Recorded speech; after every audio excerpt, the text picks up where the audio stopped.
Karibu msikilizaji na mtazamaji wa 49 Media. Leo tunaenda kusimulia historia ndefu ya kabila la Wahaya. Miongoni mwao tutaenda kuona nini chimbuko la kabila la Wahaya. Cha kufanya, usisahau kusubscribe na kutani on notification ili tuendelee. Kabila la Wahaya ni miongoni mwa makabila makubwa na yenye historia ndefu nchini Tanzania, hasa likipatikana katika mkoa wa Kagera karibu na mwambao wa Lake Victoria.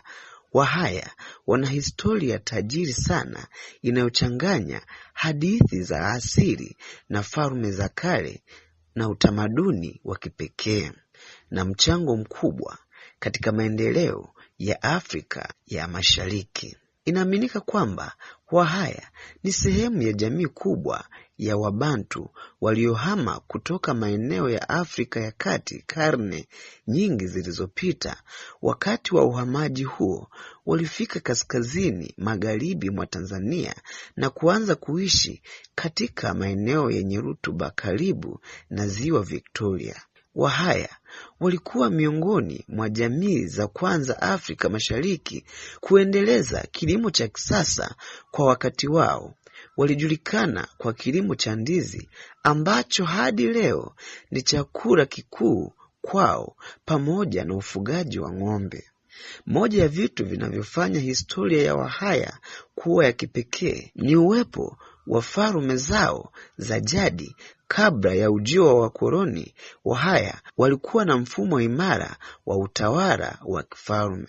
Falme kuu za Wahaya zilikuwa ni Kiziba, Karagwe, Kiamtwara, Ihangiro na Bugabo. Mfalme aliitwa Omkama na alikuwa na mamlaka makubwa juu ya ardhi, watu na mifugo. Utawala huu ulikuwa na mfumo wa washauri, wanajeshi na viongozi wa kijamii. Mfano maarufu ni mfalme wa Karagwe. Alikuwa na nguvu kubwa sana katika karne ya 18 na ya 19. Alikuwa na ushawishi hata nje ya mipaka ya Tanzania ya leo. Wahaya huzungumza lugha ya Kihaya ambayo ni sehemu ya lugha za Kibantu. Lugha hii ina haja kadhaa kulingana na eneo. Chakula kikuu cha Wahaya ni ndizi. Hasa aina ya kupika vyakula maarufu ni matoke, pombe ya ndizi, kahawa. Walikuwa ni miongoni mwa wazalishaji wa kwanza Tanzania. Nyumba za jadi za Wahaya zilikuwa na umbo la duara na paa la majani. Ndani yake kulikuwa na mgawanyiko maalum wa sehemu za kulala, kupikia na hata sehemu ya mifugo. Wahaya walikuwa na mila nyingi, ikiwemo heshima kubwa kwa wazee, mfumo wa ukoo, sherehe za ndoa zilizojaa taratibu maalum, matumizi ya ng'ombe kama ishara ya utajiri. Wahaya walikuwa mbele sana kiteknolojia ukilinganisha na jamii nyingine nyingi za wakati huo. Inasemekana walikuwa wakitengeneza chuma kwa ustadi mkubwa sana hata kabla ya wakoloni kufika. Ugunduzi huu wa kale umevutia watafiti wengi duniani, kwani unaonyesha kuwa Afrika ilikuwa na maendeleo ya teknolojia tangu zamani. Karne ya 19 ilileta mabadiliko makubwa kwa Wahaya.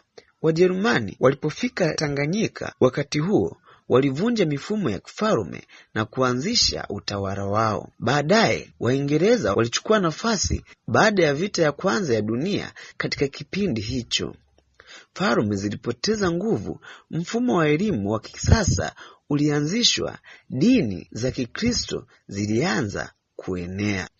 Kabla ya Ukristo na Uislamu, Wahaya waliamini katika mizimu na nguvu za asili. Walikuwa na waganga wa jadi waliokuwa na jukumu kutibu, kutoa ushauri wa kiroho, kulinda jamii dhidi ya mikosi. Baada ya ukoloni, dini ya Kikristo ilisambaa sana na leo Wahaya wengi ni Wakristo.